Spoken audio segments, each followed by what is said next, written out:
دفعہ ایئرپورٹ پہ خاتون نے پوچھا کہ بھئی ہمارے شوہر جو ہیں وہ ایک ایک سال کے لیے ملک سے باہر رہتے ہیں، تو ہمارے لیے یہ تو نیچرل ہے نا، وہ کہتے ہیں ہمیں پھر برائی کے خیالات آنا شروع ہوتے ہیں.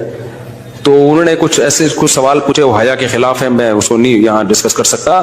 میں نے ان سے کہا میاں کے علاوہ آپ کے پاس کوئی راستہ نہیں ہے اپنی خواہش پوری کرنے کا.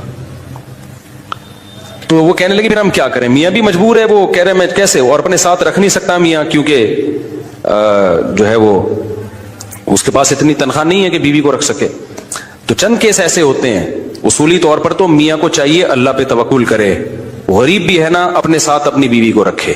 کوئی بات نہیں، میاں بیوی دونوں روکھی سوکھی مل کے کھا لیں گے، کم پہ گزارا کر لیں گے. جو بیویوں کو چھوڑ کے ایک ایک سال دو سال کے لیے باہر جاتے ہیں، یہ شریعت میں بالکل پسندیدہ نہیں ہے. اللہ نے بیوی کو صاحبہ کہا ہے، ساتھ رہنے والی. مجھے وزیر آباد میں 1 مہینہ رہنا تھا، یہ بات ہوگی 2006 یا 2007 کی. انہوں نے کہا کہ 1 مہینہ آپ نے یہاں اسٹے کرنا ہے. بیانات کے سلسلے میں نا مسجد 1 مہینے کے لیے میرے حوالے کی تھی. تو میں نے کہا بھائی میں تو بیگم کے بغیر 1 مہینہ نہیں رہ سکتا، بچے بھی تھے میرے.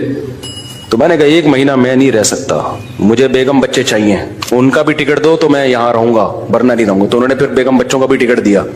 وہ گھر والوں کے ساتھ رہ لیتے ہیں آدمی تمیز سے، ورنہ بیگم کے بغیر ہمارے لیے تو بڑا مشکل ہے اتنا لمبا عرصہ رہنا.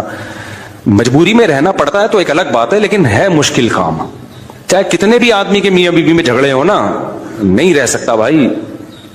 تو 1 سال کے لیے پتہ نہیں کیسے رہ لیتے ہیں لوگ بیگم کے بغیر. ٹھیک ہے ان کی مجبوری. دفعہ ایئرپورٹ پہ خاتون نے پوچھا کہ بھئی ہمارے شوہر جو ہیں وہ 1 سال کے لیے ملک سے باہر رہتے ہیں، تو ہمارے لیے یہ تو نیچرل ہے نا، وہ کہتے ہیں ہمیں پھر برائی کے خیالات آنا شروع ہوتے ہیں. تو انہوں نے کچھ سوال پوچھے، وہ حیا کے خلاف ہیں، میں اس کو نہیں یہاں ڈسکس کر سکتا. میں نے ان سے کہا میاں کے علاوہ آپ کے پاس کوئی راستہ نہیں ہے اپنی خواہش پوری کرنے کا. تو وہ کہنے لگے پھر ہم کیا کریں، میاں بھی مجبور ہے. وہ کہہ رہے میں کیسے، اور اپنے ساتھ رکھ نہیں سکتا میاں، کیونکہ جو ہے وہ اس کے پاس اتنی تنخواہ نہیں ہے کہ بیوی کو رکھ سکے. تو چند کیس ایسے ہوتے ہیں. اصولی طور پر تو میاں کو چاہیے اللہ پہ توکل کرے، غریب بھی ہے نا اپنے ساتھ اپنی بیوی کو رکھے. کوئی بات نہیں، میاں بیوی دونوں روکھی سوکھی مل کے کھا لیں گے، کم پہ گزارا کر لیں گے. جو بیویوں کو چھوڑ کے 1 سال دو سال کے لیے باہر جاتے ہیں، یہ شریعت میں بالکل پسندیدہ نہیں ہے. اللہ نے بیوی کو صاحبہ کہا ہے، ساتھ رہنے والی.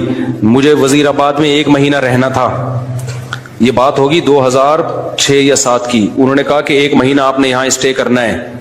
بیانات کے سلسلے میں نا مسجد 1 مہینے کے لیے میرے حوالے کی تھی. تو میں نے کہا بھائی میں تو بیگم کے بغیر 1 مہینہ نہیں رہ سکتا، بچے بھی تھے میرے. تو میں نے کہا 1 مہینہ میں نہیں رہ سکتا، مجھے بیگم بچے چاہیے، ان کا بھی ٹکٹ دو تو میں یہاں رہوں گا ورنہ نہیں رہوں گا. تو انہوں نے پھر بیگم بچوں کا بھی ٹکٹ دیا. وہ گھر والوں کے ساتھ رہ لیتے ہیں آدمی تمیز سے، ورنہ بیگم کے بغیر ہمارے لیے تو بڑا مشکل ہے اتنا لمبا عرصہ رہنا. مجبوری میں رہنا پڑتا ہے تو ایک الگ بات ہے، لیکن ہے مشکل کام. چاہے کتنے بھی آدمی کے میاں بیوی میں جھگڑے ہو نا، نہیں رہ سکتا بھائی. تو 1 سال کے لیے پتہ نہیں کیسے رہ لیتے ہیں لوگ بیگم کے بغیر. ٹھیک ہے ان کی مجبوری.